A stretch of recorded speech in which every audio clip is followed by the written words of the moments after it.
Hello, good afternoon. My name is Maan. I am the chair of MISAS, for Middle Eastern, South Asian and African Studies Department.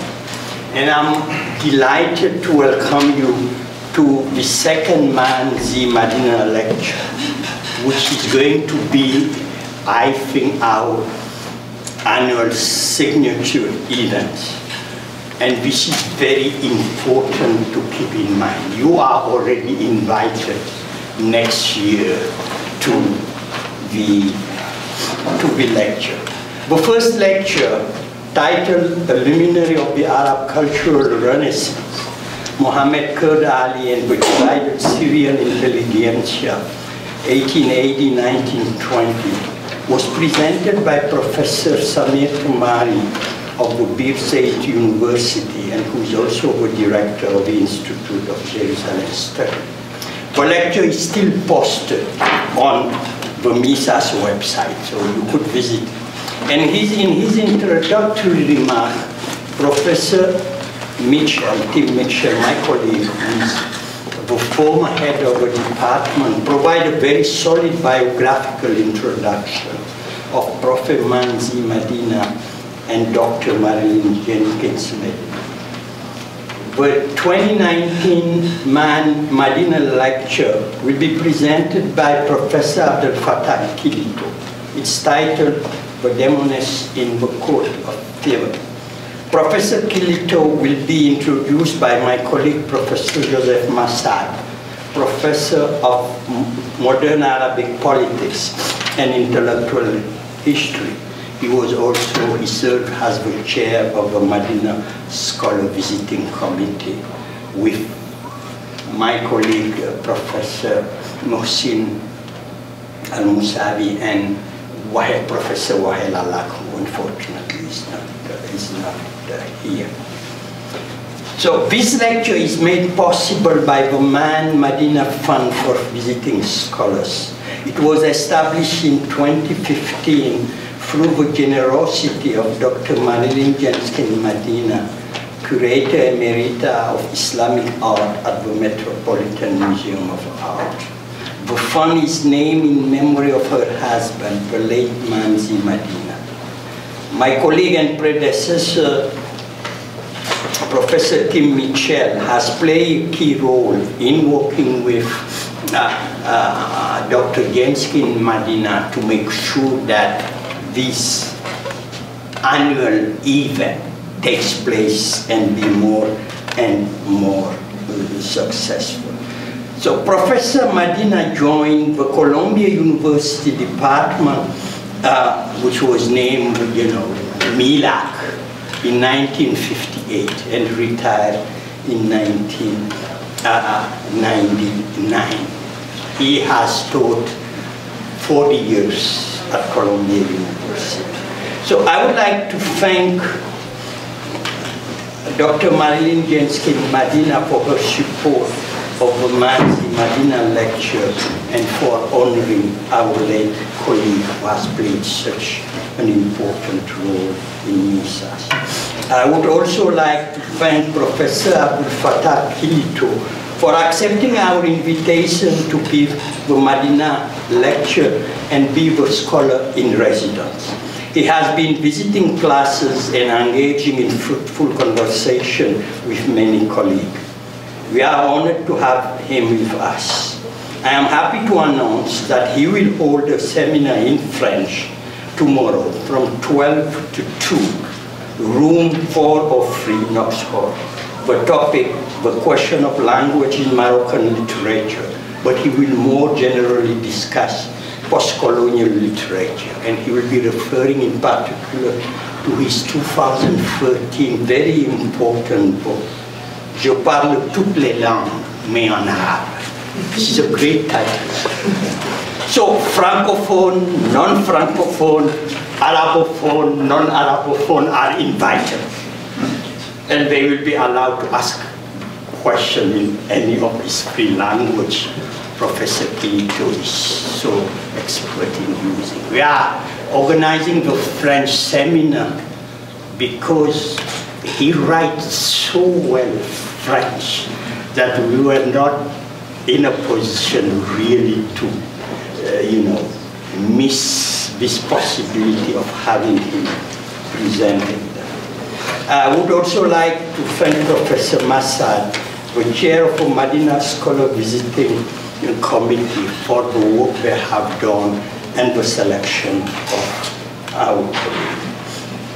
In addition, I would like to thank also Shannon Davis, Olivia Powell, Urania Milanos, and Sarah Menegos for helping MISAS to organize this event. And thank to also Fatima Tulilaeze, who has been a member of our team and the assistant of Professor Kilito. And finally, I would like to thank the MISAS administrative staff, Jessica Rich-Sarfer, Michael Fishman, Charles Jester, and Greg Labita. So please join me to welcome Professor Massad.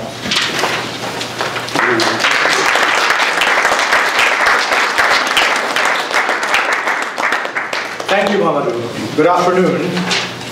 Welcome to the Department of Middle East and South Asian and African Studies major event of the year, the annual Maan Madina Visiting Scholar Lecture.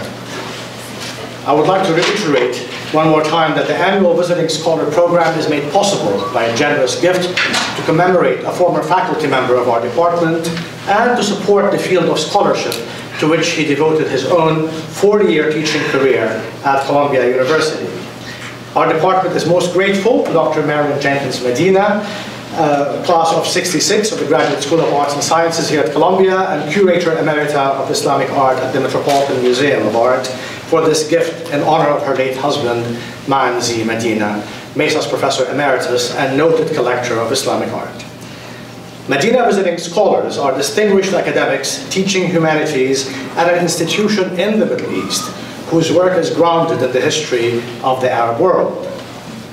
I was lucky when I was a graduate student in the mid-1990s in the Department of Political Science here at Columbia to have the occasion to meet briefly with Professor Medina. My department wanted to ascertain that my claim to knowledge of the Arabic language, my native tongue, could be verified and sent me to what was then called the MILAC department to have me examined by Professor Medina. I was appalled at the indignity of having my Arabic examined, but had little choice except to follow procedure. Professor Medina duly presented me with some 19th century newspaper articles to read and translate. Articles which included some invented journalistic language from the period that luckily did not survive to the present. Though I must admit that I remain equally reticent to appreciating contemporary Arabic journalese any more than I do American journalese. I hesitated a bit at some of the strange idioms in the newspaper articles he gave me, with which I was not familiar. Suffice it to say that I passed my language exam thanks to Professor Medina's generosity. We are honored this afternoon and most gratified that our Maan Medina scholar this year is Professor Abdul Fattah Kilito, one of the foremost scholars of Arabic literature in Morocco and indeed in the entire Arab world. Professor Kilito is Professor Emeritus at Mohammed V University, Mohammed V, in Rabat, Agdal, Morocco, where he taught since 1968. He is the author of dozens of books in Arabic and French, a good number of which have appeared in English translation, and I see them displayed in the adjacent room there. These include The Author and His Doubles, translated from the French and published in 2001, Thou Shalt Not Speak My Language, translated from the Arabic and published in 2008, The Clash of Images, translated from the French and published in 2010, Arabs and the Art of Storytelling, also translated from the French and published in 2014, and The Tongue of Adam, translated from the French and published in 2016. Some of his Arabic books that came out in French include L'Absence ou l'Épreuve du Soleil, translated from the Arabic in 2019, and Les Pistaches d'Abd al-Ala al-Ma'arri, translated from Arabic also the same year in 2019. His most recent book in Arabic is بحبر خفي, in invisible ink, published in 2018.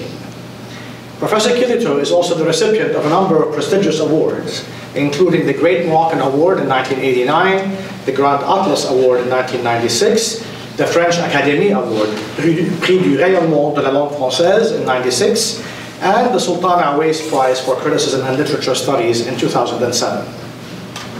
Professor Kilito's work focuses on language in general, but specifically on the Arabic language and its relationship to other languages, not only in the modern period, but also since pre-Islamic times.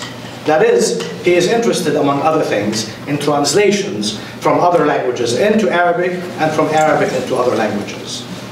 Indeed, he tells us as much in a recent article where he tries to answer the question as to what genre his writings belong. His answer reposes the question. He says, to what genre do my readings belong? His answer unequivocally has to do with translation. He tells us, and I quote him, that he discovered English and American literature through the French language and discovered French literature through the Arabic language. Commenting on Umberto Eco's declaration that the language that unites all Europeans is translation, Kilito goes further by insisting, and I quote him, that translation is the language that unites the readers of the entire world, unquote. Hence his recent book, I Speak All the Languages of the World, except that I do so in Arabic. Recently written and published in French as Je parle toutes les langues, mais en arabe. And translated to Arabic and published the same year, about which he will conduct the seminar in French tomorrow in Knox Hall. In his book, Thou Shalt Not Speak My Language, لن تتكلم لغتي, Professor Kilito quotes the Syrian polymath Ahmad Faris al-Shidjaq, who replied in the middle of the 19th century to the question of whether he knew the French language with a decided no. No, sir, he said, I did not care to learn it, for as soon as I learned the English tongue, I forgot of my own tongue an equal amount of what I had learned. My head was destined to contain a certain amount of knowledge. If it increases on one side, it decreases on the other. Professor Kilito comments on this response that Al-Shidjaq, and I quote, forgot half of his Arabic when he learned English. Were he to learn French, only a quarter would be left of his Arabic. Professor Kilito first endorses the view that we are, quote, guests of language, yet he quickly moves to suggest that we may be the host, and language is, quote, the stubborn guest who arrives uninvited and who takes possession of the host and inhabits him against his will. Mind you, language in both French and Arabic is feminine, and the host is a he. Even though I possess no authority over the Arabic language, which might have instead taken possession of me, I still want to assure you, without being authorized by him, that Professor Kilito, unlike Al-Shidjaq, has retained his entire command of Arabic despite his acquisition of French and English.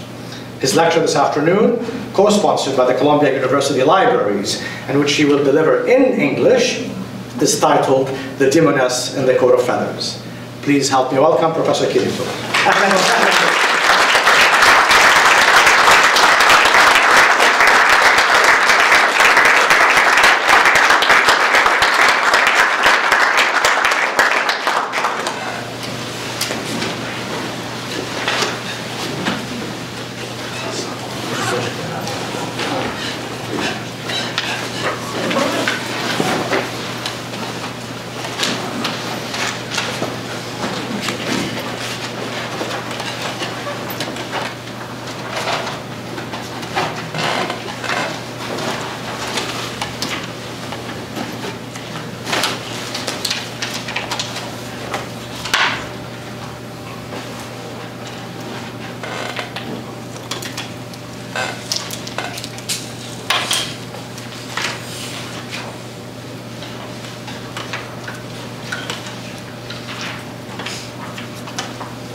I am very happy to be with you this evening. I want to thank Dr. Marilyn Jenkins Madina for her kind invitation. It's for me a great honor to be part of the Madina lectures series. I want to thank also all the colleagues who organized this event. I thank this dear audience for bearing with me during this talk. And I want to say, you forgive please my bad English and my awful accent. So, the demonies in the coat of feathers. In one of the tales of the Arabian Nights, the tale of Hassan of Basra, an old woman says about an allegation of a woman with a coat of feathers. Hast you ever seen any of womankind with a dress of withers? Indeed, these belonged only to birds. The reader or the listener, like you, of the tale shares this amazement. The image of a woman with a coat of feathers blurs the regular classification. To put it brutally, a woman bird is a semantic scandal. Yet, such creature exists in our tale. It is true that she is of the flying jinn. When the young Hassan of Basra see the woman bird for the first time, he is highly impressed by her beauty and he falls in love with her. Initially, Hassan lives with his mother, the duo mother-son. Such is the beginning of many tales. It is true that there are heroes without a mother. For example, Sindbad of the Sea. Sindbad of the Sea, his story mentions only his father. For his part, Hassan of Basra inherited from his father a silverware shop where he makes jewelry. An ordinary trade and an ordinary existence. But everything changed the day he received the visit of a stranger, a magician and a worshipper of fire. Worshipper of fire who takes him to a far land in search for the elixir used in alchemy. In French, alchemy. And in Arabic, alchemia. After many very unpleasant adventures, Hassan finds himself in a castle where live 7 girls, daughters of a king, of the mightiest kings of the jinn. One of them raised her head to him and cried out for joy, saying, "By Allah, here is a son of Adam." They adopt him as a brother and host him in their castle. In the Arabian Nights, the man and the jinn live together quite often and build rather cordial relationships. The jinn have a physical aspect and use the same language as men. Unlike what happens in novels, everyone speaks the same language in the tales. Actually, the question does not arise. They talk, that's all. Friendships are born between the two races. There are a number of alliances and cross-racial marriages. But violence manifests itself intermittently. To kidnap the woman, some jinn choose with perfidy their wedding night, when a woman is the most beautiful and the most desirable. We must add that the men act in the same way and they kidnap lovely jinn woman. They kidnap lovely jinn woman. That is exactly what Hassan of Basra will do. He will kidnap a girl of the flying jinn. In the castle of the 7 princesses, their father, jealous and vain, has vowed not to give them in marriage to any human or demon creature. In the castle of the 7 princesses, Hassan spends happy days. Apparently, he has forgotten his mother and he does not care to return to Basra. A special tenderness links him to the younger sister. A quite mysterious romance. However, this existence without a perspective cannot last. There will be inevitably a change, desired and feared by the reader. Called by their father, the princesses live for 2 months and Hassan finds himself all alone in the castle.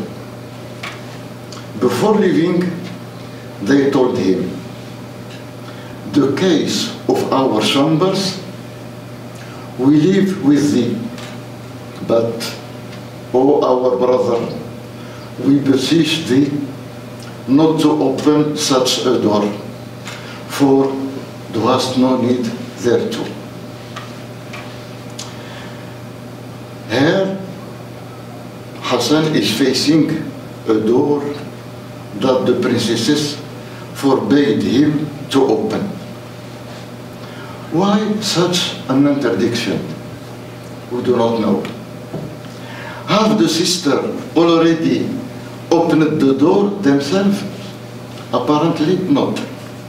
But they know what lies behind. Why have they given the case to Hassan if he cannot use one of them? Moreover, why have they spoken to him about a forbidden door? Just to mention this is already an invitation, even an incitement to open it. Without the proscription,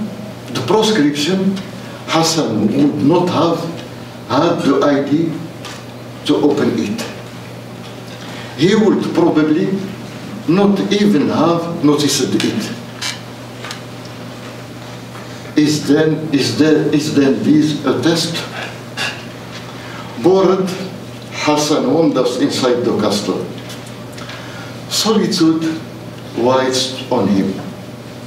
He opens the doors one after the other, and he hesitates a little before the forbidden one. In the end, he opens it, saying to himself, I will arise and open it and see what is within. To within it were sudden death. He then gets to the terrace of the castle that dominates wonderful gardens, and in the midst of it there is a basin brimming with water. He is admiring the landscape when suddenly 10 birds flying towards the basin to drink of its water, after which each bird rent open its neck skin with its claws and used it out of it. And lo, it was but a garment of feathers. And there came forth therefrom 10 virgins, maids whose beauty shamed the brilliancy of the moon. They all doffed off of their clothes and plunged into the basin. As soon as Hassan set eyes on their leader, the most beautiful of them, who turns out to be the daughter of the king of the jinn, he fell passionately in love with her for what he saw of her beauty.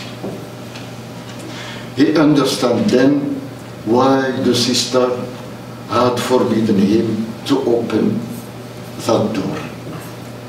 They wanted to protect him against love.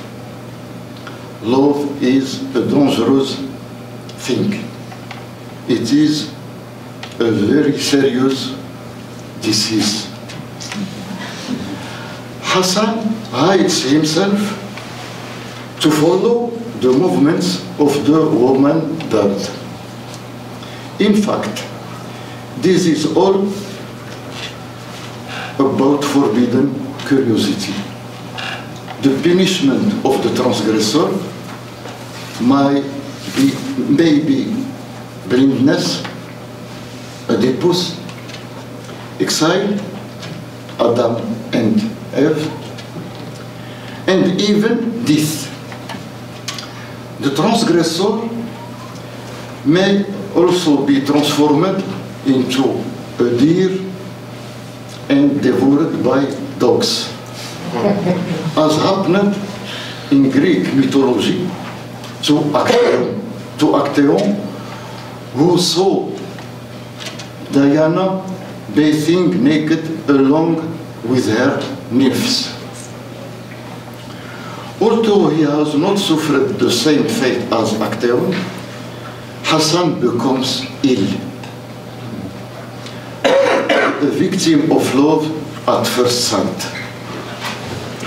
He ceased not to weep and wail himself. He ate not, nor drank, nor slept, nor was there any rest for him. He lies between life and death. In many tales of the Arabian Nights, the lover falls into a state of languor. The result of the amorous encounter is an incurable injury. This is also a leitmotif of the Old Arabic poetry. An apprehension thus accompanies the encounter. Looking is terrible, a sword bearer of a death blow. The amorous encounter resembles in this sense the encounter with the Gorgon. The allusion of the Gorgon may seem gratuitous, a simple piece of bravery on my part. But let us consider it more closely. As long as Hassan considers the demoness in secret, he is certainly in distress, but he would not lose his life. In other words, as long as she does not look at him, he is safe. The danger will arise only if their eyes meet. He may then be petrified irrevocably. This is what reveals explicitly one of the versions of the story in the French translation published in La Pléiade series. When the princesses come back, Hassan tells them about his encounter with the demoness, and the younger sister gives him the following advice: above all, don't look her never in the eye. Strangely enough, the tale does not really return to this aspect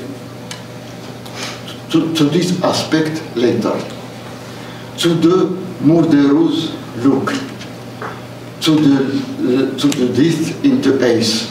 La mort dans les yeux, Death in the Eyes is the title of a beautiful book by Jean-Pierre Vernon on the Gorgon. The fatal look does not appear, to my knowledge, in the other versions of our tale.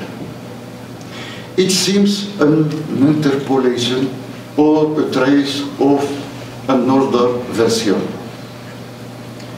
It is as if the demoness, by losing her coat of feather, Hassan will succeed to seize it, as we shall see. So it is as if the demoness, by losing her coat of feather, also loses the power and effectiveness of her gaze. The secret of the strength and the superiority of the demoness lies in her coat. That is what the little sister explains to Hassan, who is sick with love. The younger sister will initiate Hassan. The tale is discreet about their relationship. It is a friendly relationship, un amour sororal in French. Sororal, I don't know how to translate. A sister's love for her brother. Despite the discretion of the tale, the attitude of the little sister is perplexing. In the tales of the Arabian Nights, there is always another woman. Always. She helps Hassan, she supports and promotes his choices, commitment, and commitments characterize her. She sacrificed herself to the delight of Hassan. If this is not love, what is love? Huh? What is certain is that she knows more about love than Hassan. This case is not unique. In another tale of the Arabian Nights, a young lover, Aziza, tells her cousin she is in love with how to behave in order to seduce the woman he loves. The other woman. She is a lover. Aziza is a lover who works for another woman, for her rival. She has esoteric knowledge. She knows secrets. She decrypts symbols. She gives good advice to her cousin and teaches him how he must avoid traps. Aziza is a woman who saves. Just like the little sister. In addition, not to forget, just like Shahrazad. The little sister explained to Hassan how he should proceed to abduct the beautiful demoness. How? He must seize her coat of feathers. Quotation. When thou hast mastered it, thou hast mastered her. If you give it her, she will kill thee. Go into her, take her by the hair of her head, and drag her to thee. Which being done, she will be at thy mercy. She adds, keep the feather sweet with care, for so long as thou hast it in hold, she is thy prisoner and in thy power. Seeing that she cannot fly to her country, save with it. Last warning, do not show her where you hide their garment. The demoness is then Hassan's captive.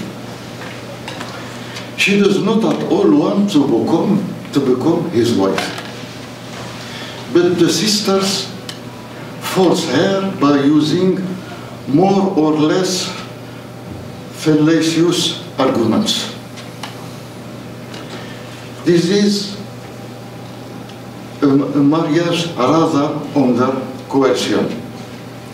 The little sister tries to be persuasive.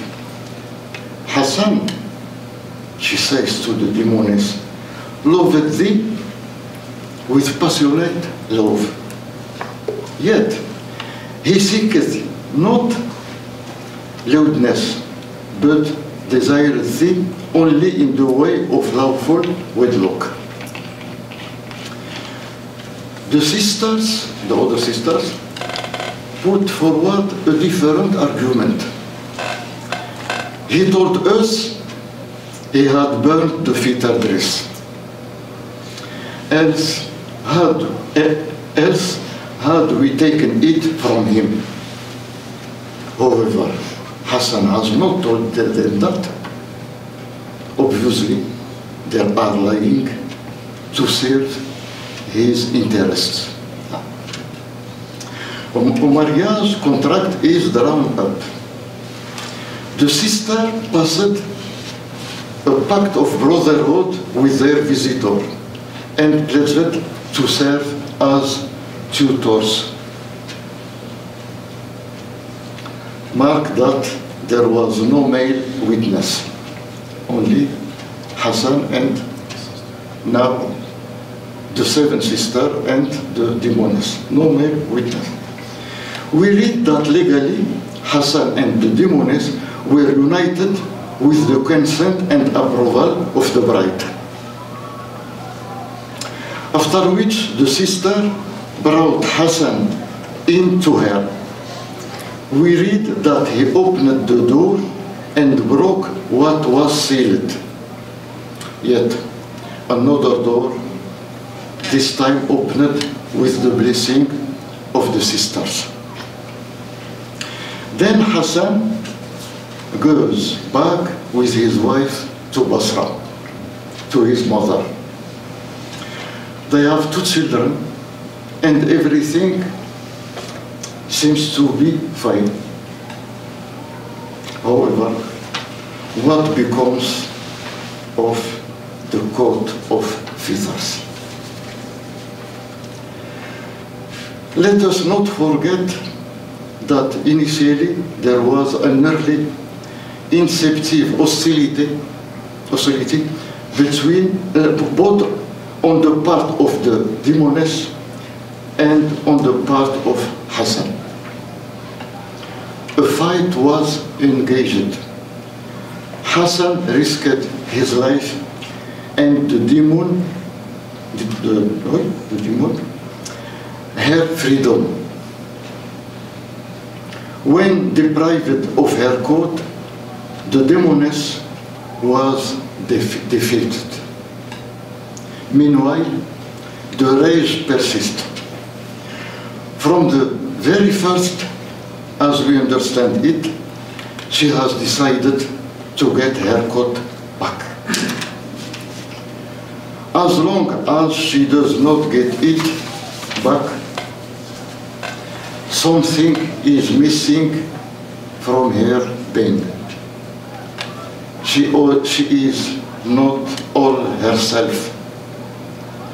Pas toute, as would say Jacques Lacan in a different context. Pas toute, not all herself. The coat is what connects her to her country, to her family, to her origins. It is the secret of her power, because it allows her to fly through the air. It is her distinction.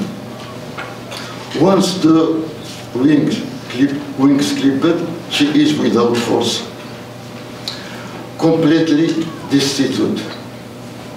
And Medusa's gaze that could turn others into stone loses its supernatural power. Without a coat, she is in exile. A magic object, the coat of feathers, is an instrument of power. In the couple's relationship, whoever has it dominates the other. To maintain his power, Hassan must not return the coat. We remember that the little sister warned him, take care of her coat of feathers. As long as you keep it, she will be at your mercy and will remain your captive. The little sister's insistence leaves yet fear that Hassan will fail to keep the garment hidden. Failure is programmed in the injunction, exactly as it has happened for the door, which should not have been opened. And the demoness will finally recover her coat. Here we come to a very good question. Why did not Hassan burn the coat? Really? Why? Why did he keep it, even hidden? His attitude is ambiguous. He kidnapped the demoness and he keeps her a prisoner while giving her the possibility to escape and free herself by simply not destroying the coat. Does he wish her to stay intact? Tooth. Does he wish her to stay intact? Because the coat is part of her being. What should she become without her magic garment? Even if she does not wear it, she would be an ordinary woman. The existence of the mantle, albeit hidden, because it is hidden, preserves her charm and prestige. Does Hassan wish unconsciously not to deprive the demoness of the opportunity to live one day? We have the impression that he has sought to introduce a game in their relationship, a game. Find the court, if you can. He is a fair player, in one sense. Meanwhile, in so doing, does he assume the possibility of the departure of the winged woman? Has he not already lost her? Does he not wish deep in himself her departure? By not destroying the coat, does he not somehow give it back to her? The tale might have ended by returning to Basra and by giving birth to the two children. It could be the end of the, like in other tales, ils se marièrent et eurent beaucoup d'enfants. They married and have many children. However, this was not possible for at least two reasons. First, at the time of farewell, Hassan promised the little sister to return to visit her once a year. The older woman, once a year. However, when he determines to visit her, he makes only his mother aware of this trip. Only his mother. The demoness is left out. She is neither consulted nor informed. Hassan gives his mother some orders, in particular this one. Here is her feather dress in a chest, buried underground in such a place. Do you watch over it, lest haply she hap on it and take it, for she would fly away, she and her children. Now, as the tale, now, as fate would have it, his wife heard what he said to his mother, and neither of them know it. She knows finally that the coat is not destroyed, and she knows where it is hidden. She takes it and leaves with the two children.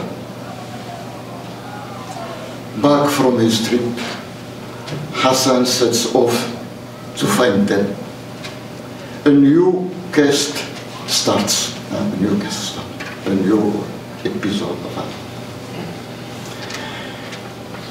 In addition to keeping the promise to the little sister, a second reason makes the pursuit of the narration necessary.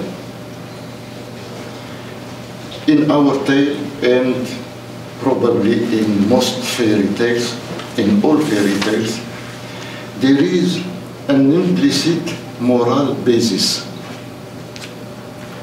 This moral basis not exist in the novella, but in the fairy tales, there is an implicit moral basis. All wrongdoing must eventually be repaired, always.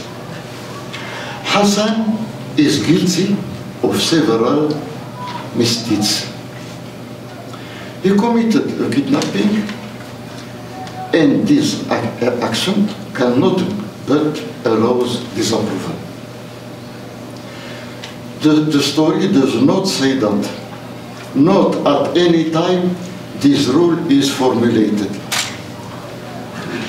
The narrator, or if you prefer the tale, carries no judgment on the violence committed.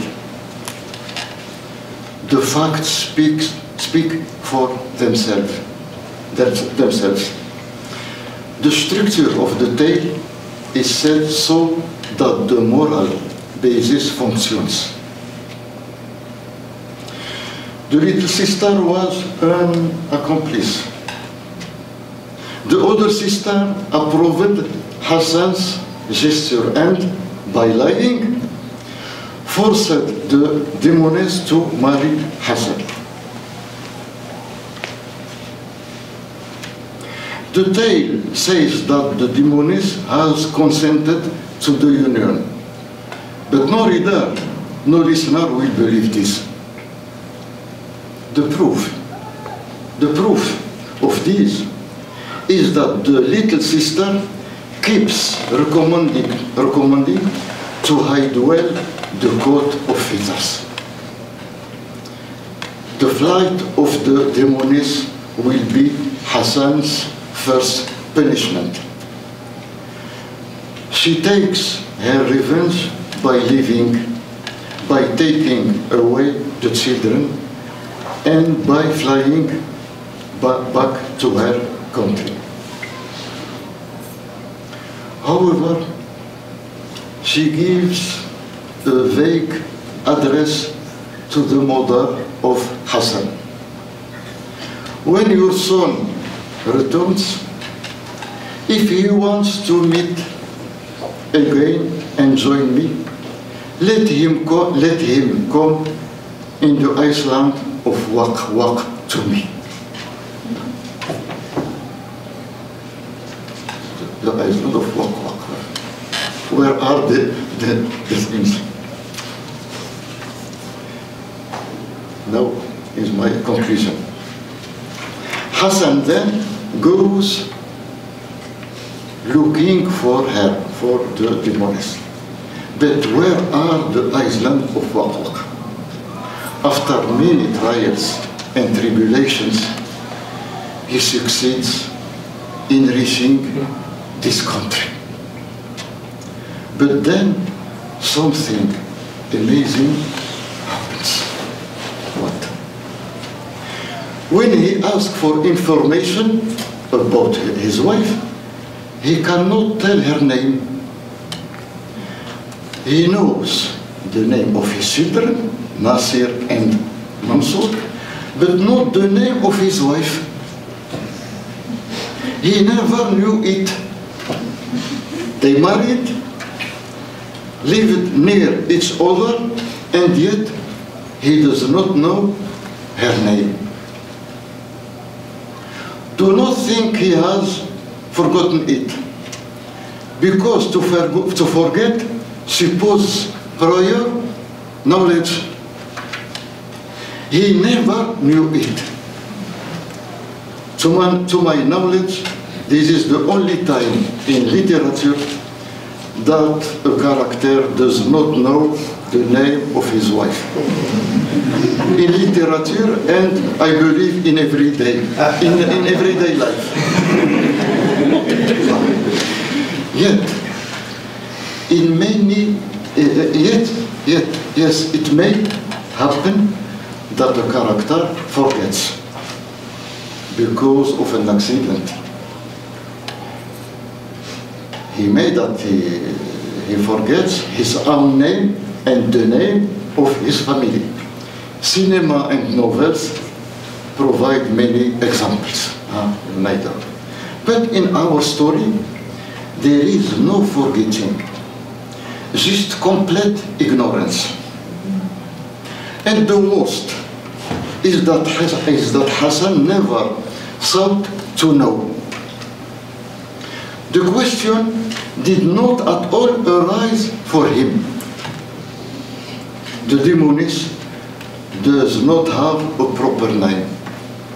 She is the unnameable, only designated by a circumlocution, the king's daughter of the jinn or the wife of Hassan, only by a periphrase.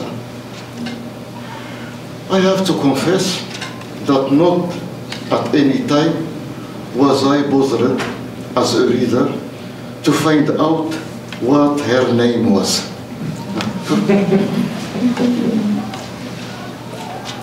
You too, perhaps. Neither was the tale. Neither was it. By the way, what is her name? What is her name? We will know it, but much later, at the same time as Hassan. The name occurs only toward the end of the story. Hassan is searching for a woman whose name he does not know. In other words, he is looking for his wife's name. The question of a name, it's the question of a name. This seems to be, in the literary register, extremely important.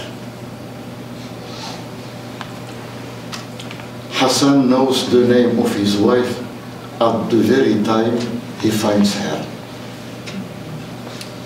Conclusion. Now, the conclusion.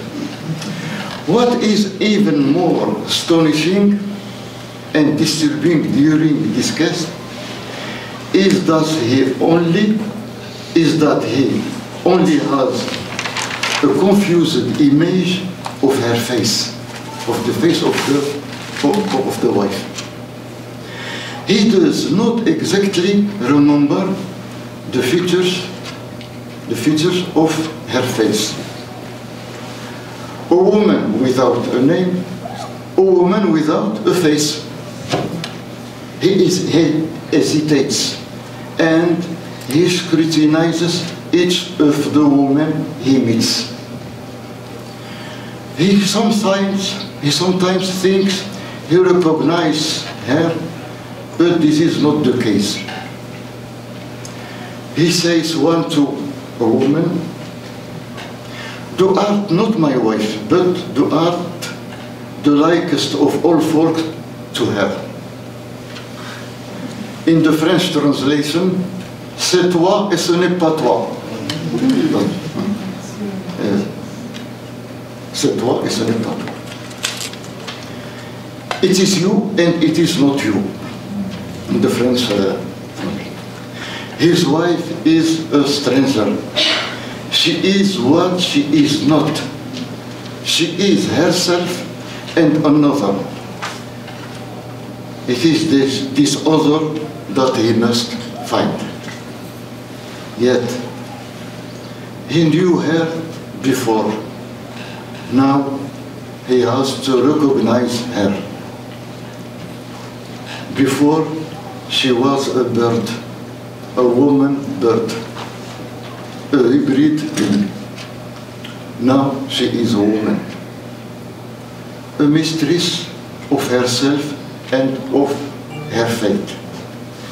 Therefore, the mantle of feeder has no more importance and will no longer matter.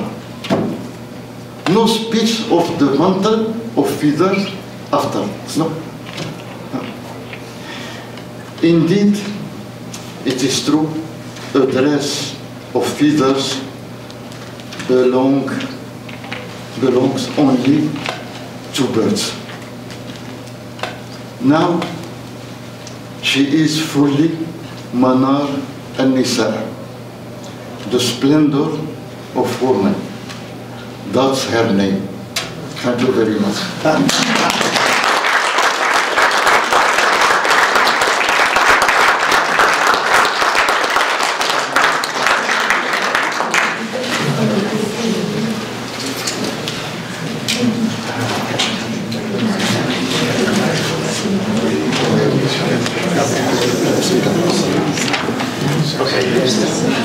We're going to take questions, if you'd like, and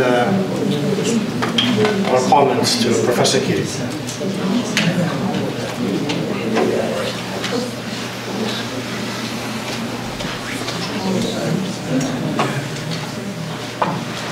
Yes.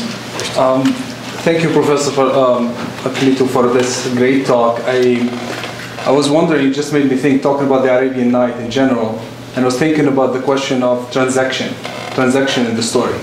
And generally speaking, in any kind of narratives or stories, novelistic, or just even in the real world, transactions are always an object for an object, or a person for a person, or even in the Arabic proverb we have, a sin bisin, an eye for an eye. But in the Arabian Night, it's always the transaction is an object or a person for a story.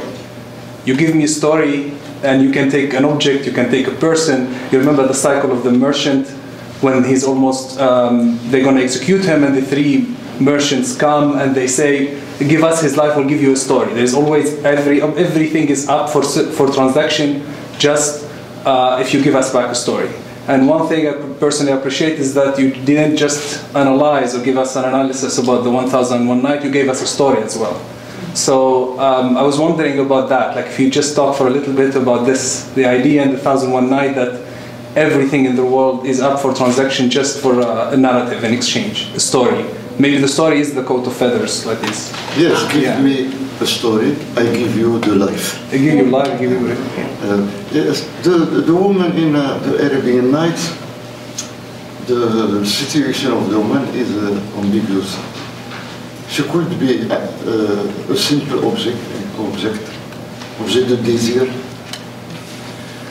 But is Shahrazad this woman? Is Shahrazad simply an object of desire?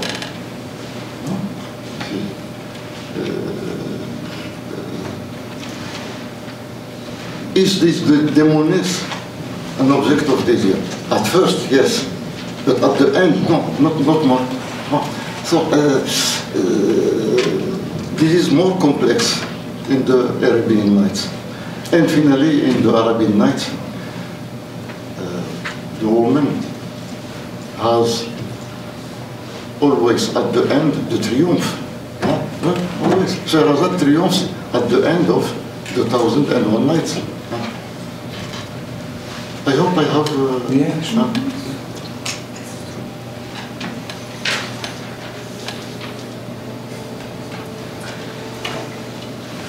I wonder if you could say more about the Gorgon. About the Gorgon. The Gorgon. Just because it's obviously a very powerful figure, and you mention it in the context of punishment, the blindness of Oedipus, etc. And so I'm wondering, and then you end with the splendor of women.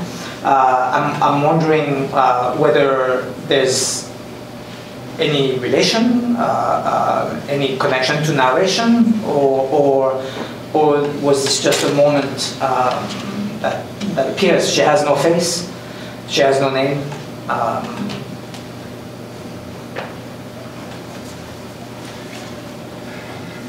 I need your help.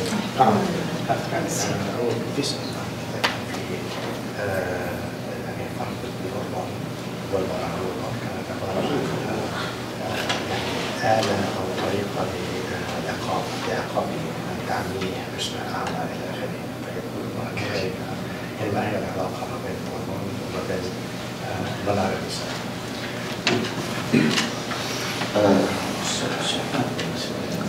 I don't know the history of the Gorgon, but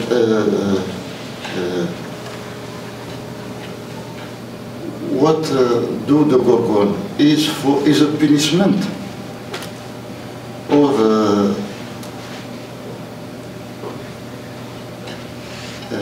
it's sufficient that you see her to be petrified. I think it is not a punition of a méfait, of a méfait. A crime or a misdeed.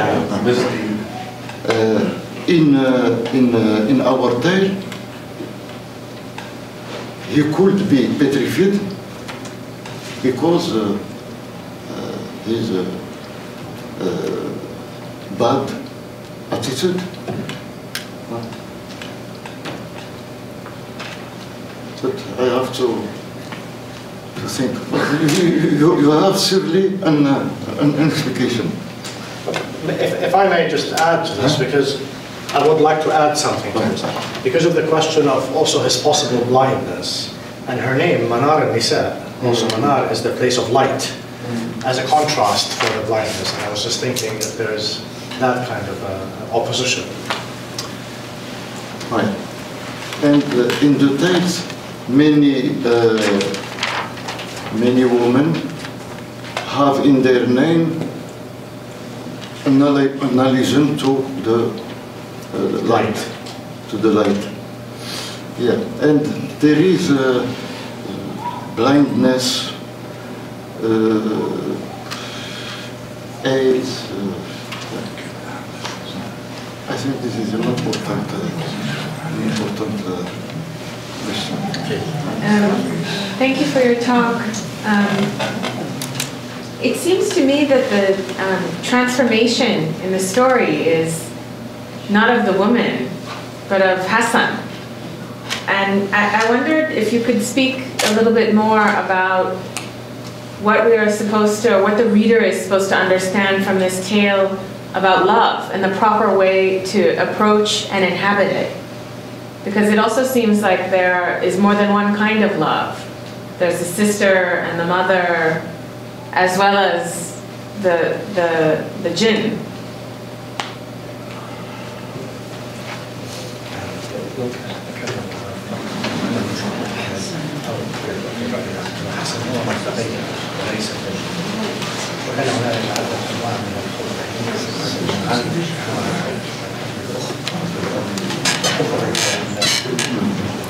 Yes, Hassan will change during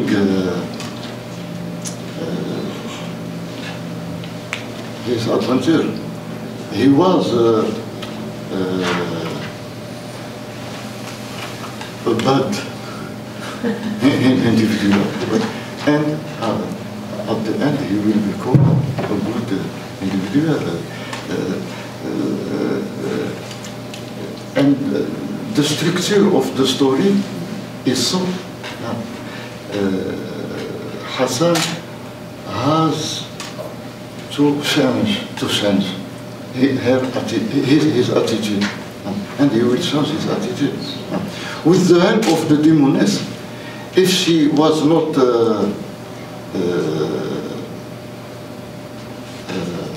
go in her country, what should it be?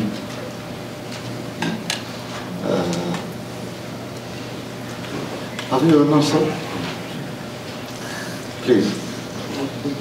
Maybe I can add to her question also that it seems to me, can we not look at her coat of feathers as actually a part of her? Why is it necessarily separate from her? Rather than what he takes from her is something that was a part of her, which is her will, right? Even though she is coerced into saying yes to the marriage, but ultimately what he takes away is her will. And indeed, the robe or the coat is not an extraneous object that she covers herself with, but in fact, he takes a part of her, right? The novel of James Joyce, Ulysses, Yeah. the last word is yes. The last word of our story is yes. The woman says yes to Hassan. In the beginning it was no, but at the end it was yes. Or just to push that a little, this discussion just a little further, you pointed out that it was a kind of illness when he saw her and was afflicted by a passionate love that just, you know, laid him out and caused him to lose his senses and behave abnormally. And so perhaps the cure for that illness, perhaps that's an extenuating circumstance in his bad behavior, and perhaps the cure for that illness is to seek her out individually on the basis of her personal appearance, not just a devastatingly beautiful woman who dazzles his eyes, but a personal sight with a name who must be recognized. So perhaps that's part of the whole transaction too.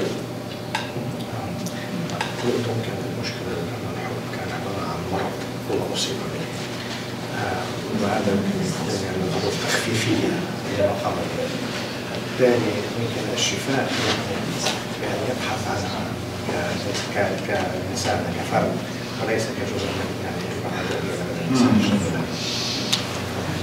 Yes,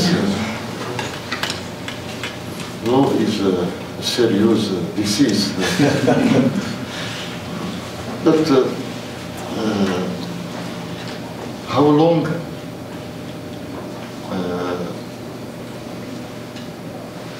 is the time of love? All the life? 1 month? 1 year? After two children, there was no more love in our story. Else, Hassan would not go to visit the little sister. And that is not only in this tale. In the tale of Qamar al-Zaman, a wonderful love, passionate love.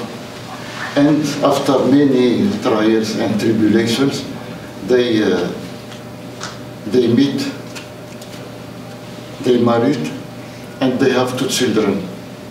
But after, what have they done? He returns to his father, she returns to her father. But 1001 Nights speaks on the love, but also on the end of love. Sometimes the end of love is the death of one of the 2 partners.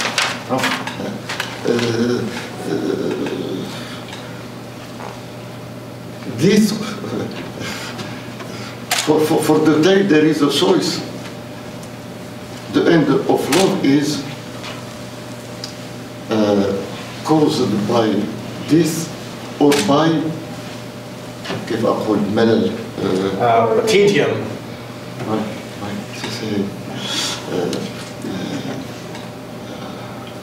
It's terrible as tale. Yes. But this tale, our tale is optimist.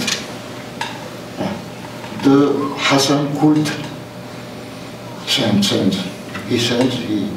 At the end, the relation with the 2 are égalité.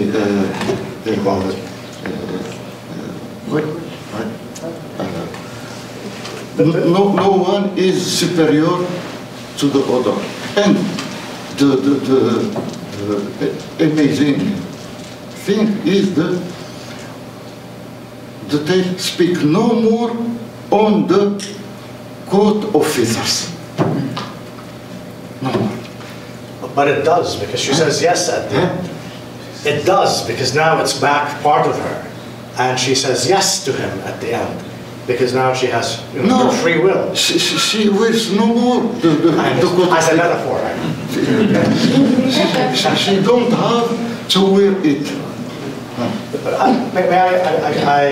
There's one possibility you did not consider when you were asking why he kept the coat of feathers.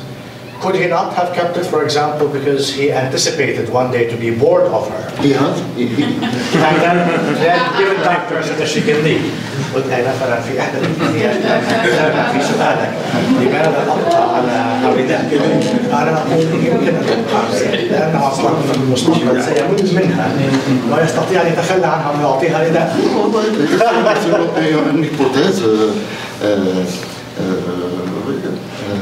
Possible hypothesis.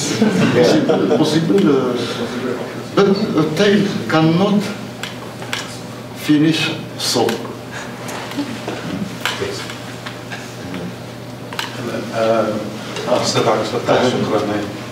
I couldn't help but think of the famous,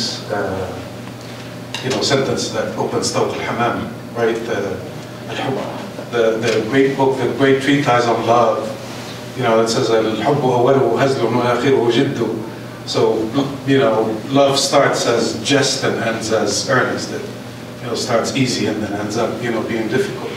Why was she a jinn to begin with? I mean, to me it's really fascinating because a lot of the folk stories, some of them actually exist from my neighborhood, my childhood, is the jinn capture the humans, not the other way around.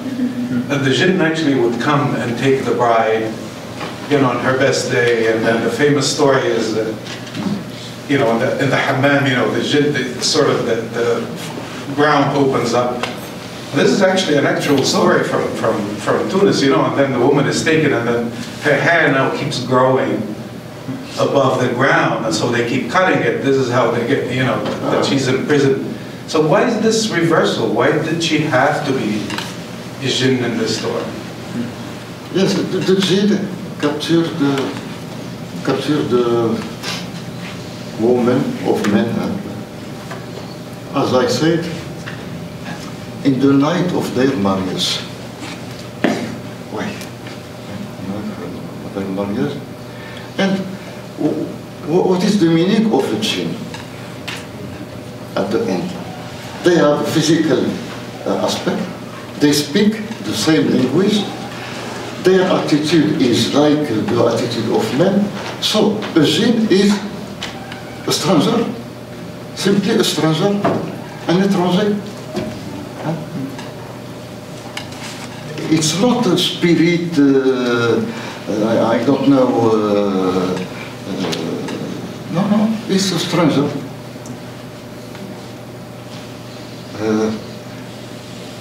In one story of the Arabian Nights, some people are in a trip and they see another people. They say to them, "Are you jinn or the men? Are you jinn or the men?" The first thing to know is, are you jinn or the men? And you? Are you jinn or the men? It's I think in our story and in other stories, the jinn is the stranger. No? Of powers, avec des pouvoirs. عنده قوة. The jinn has, as say our colleague,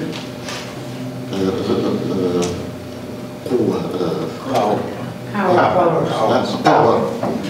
But in our tale, no. The man has the power.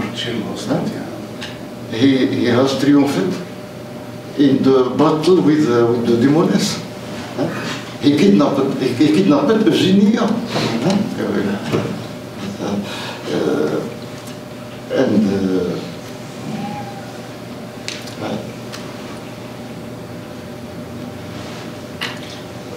But what is the meaning of the coat of feathers? What is the meaning of it? That's the most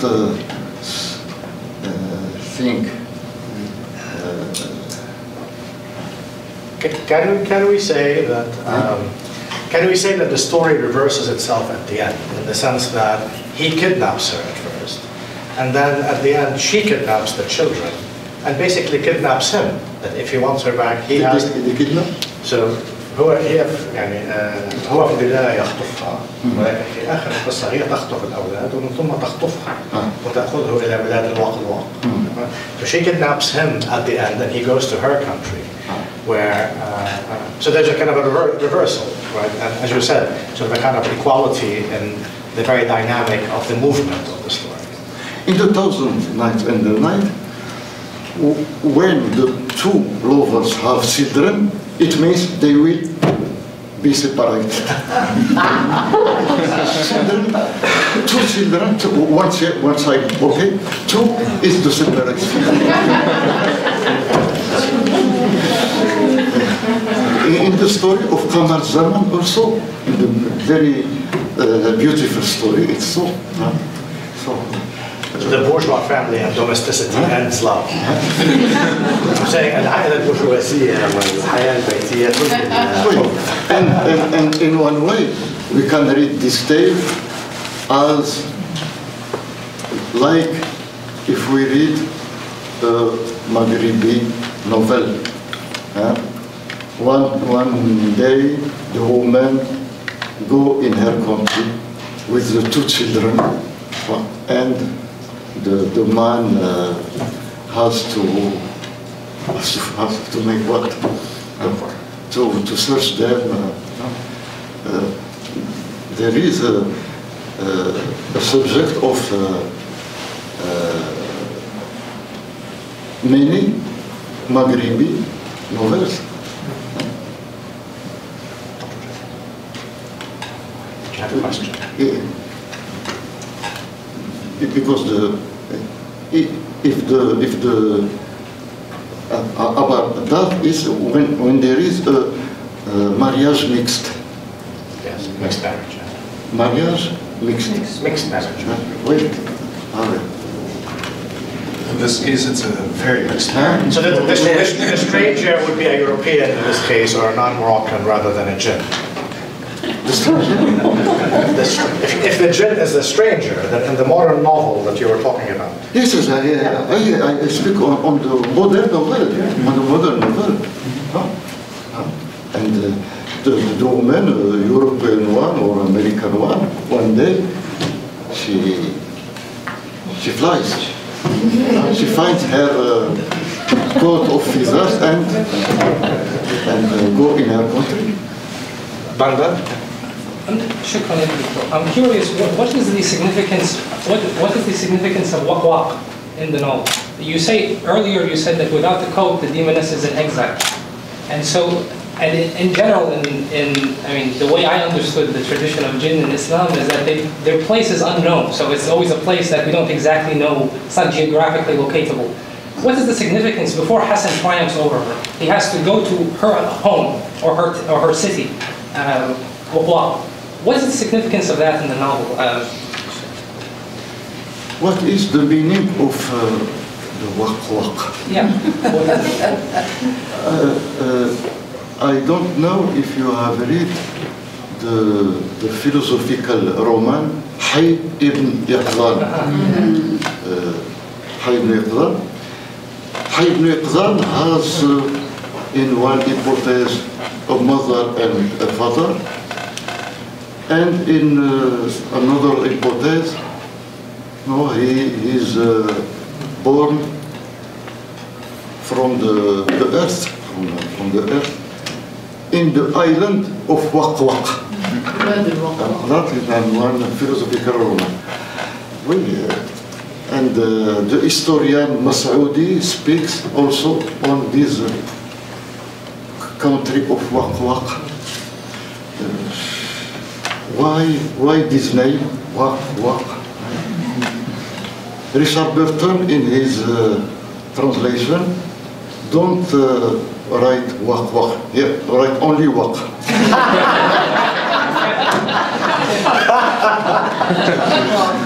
Is it always an island? Huh? Is it always an island?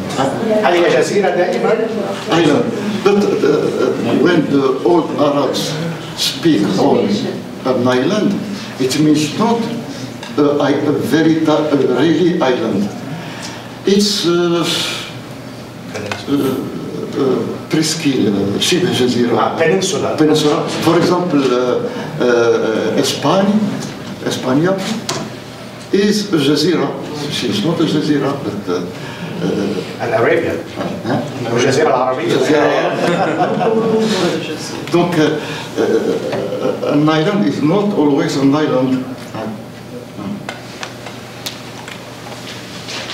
Any other questions? Just to add to his question, Yes. actually بلاد الوقواق we don't know what it is, so it's again we don't know what the jinn is, so it's not a conflicting idea, it's the assuring idea. ما بنعرفش وين الجن في بلاد الوقواق. Please. No, I just. All right. Well, thank you very, very much.